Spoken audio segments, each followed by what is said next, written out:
పాపం ఎవరిది? అనగనగా బెనారస్ నగరంలో ధర్మస్వామి అనే చాలా పవిత్రమైన బ్రాహ్మణుడు ఉండేవాడు.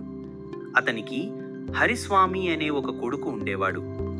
హరిస్వామి తన భార్యను ఎంతో ప్రేమించేవాడు. ఎందుకంటే సుందరి నిజంగా అద్భుత సౌందర్యంతో నిండినవారు. సృష్టికర్త తన దగ్గరున్న సర్వ సౌందర్యాన్ని, ఆకర్షణాన్ని ఒక్కచోట చేర్చి ఆమెను సృష్టించినట్లు కనిపించేది. ఒకరోజు పౌర్ణమి రాత్రి తోటలో మంచంపై హరిస్వామి తన భార్య సుందరితో పక్కన నిద్రిస్తున్నాడు.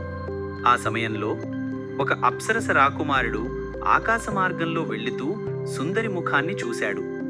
ఒక్కసారిగా ఆమె అందానికి మంత్రముగ్ధుడై, ఇంతటి సౌందర్యం నా లోకంలో నాతో కలిసి ఉండాలి అని అనుకున్నాడు.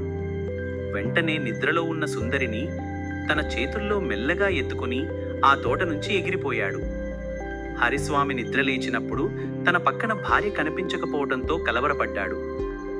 ఆమె తిరిగి వస్తుందని ఆశతో ఎదురు చూశాడు. కానీ ఫలితం లేకుండా పోయింది. రోజులు గడిచాయి. భార్యను కోల్పోవటంతో అతడు దుఃఖంలో కూరుకుపోయాడు.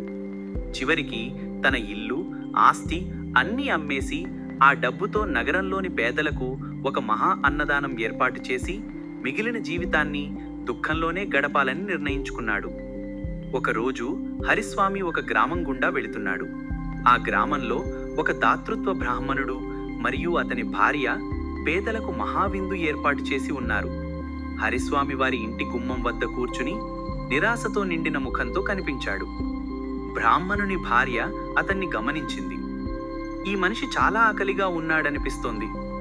ముఖం చాలా దిగులుగా ఉంది. అతన్ని ఉత్సాహపరచటానికి నేను అతనికి కొంత ఆహారం ఇవ్వాలి అని అనుకుంది. ఆమె కరుణతో వండిన అన్నం, నెయ్యి, పైగా ఒక పెద్ద బెల్లం ముద్దతో నిండిన పాత్రను తీసుకువచ్చి హరిస్వామికి ఇచ్చింది.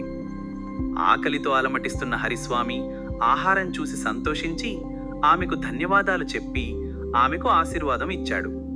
అతను ఆ అన్నపాత్రను తీసుకుని సూర్యకాంతిలో ఒక మూలకు వెళ్లి కూర్చున్నాడు. అది వసంతకాలం. వాతావరణం ఆహ్లాదకరంగా ఉంది. అప్పుడే ఒక గద్ద తన ముక్కులో చనిపోయిన పామును పట్టుకుని అతని మీదుగా ఎగిరింది.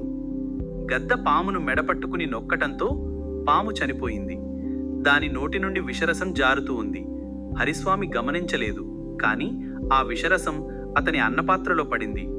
హరిస్వామి ఆ అన్నం తిన్న వెంటనే అతని కళ్ళు, శరీరం నీలిరంగులోకి మారి ఒక్కసారిగా మరణించాడు. బేతాళుడు రాజుతో అన్నాడు, ఇప్పుడు చెప్పండి రాజా, ఆ పేద బ్రాహ్మణుని మరణానికి ఎవరు బాధ్యులు? గద్దనా, పామా, లేక అన్నం పెట్టిన బ్రాహ్మణుని భార్యనా? విక్రమాదిత్యుడు స్వల్పంగా చిరునవ్వు చిందించాడు. బ్రాహ్మణుని భార్య తన కర్తవ్యాన్ని చేసింది. ఒక అలిసిన, ఆకలితో ఉన్న ప్రయాణికునికి అన్నం పెట్టింది. ఆమెకు తప్పు లేదు. పాము అప్పటికే చనిపోయింది. అది ఏమి చేయలేకపోయింది. గద్ద తన ఆహారం కోసం పామును మోసుకెళ్తోంది. అది కూడా తప్పు కాదు. హరిస్వామి మరణానికి ఎవరైనా బాధ్యులైతే అది హరిస్వామి మాత్రమే. తన ఆహారంలో విషం పడినప్పుడు దానిని గమనించేంత అప్రమత్తంగా అతను ఉండవలసినది. విక్రమాదిత్యుడు తన సమాధానం చెప్పటం పూర్తయ్యగానే బేతాళుడు చెట్టు వైపు ఎగరటం ప్రారంభించాడు. ఎందుకంటే రాజు మళ్లీ సరైన సమాధానం చెప్పాడు.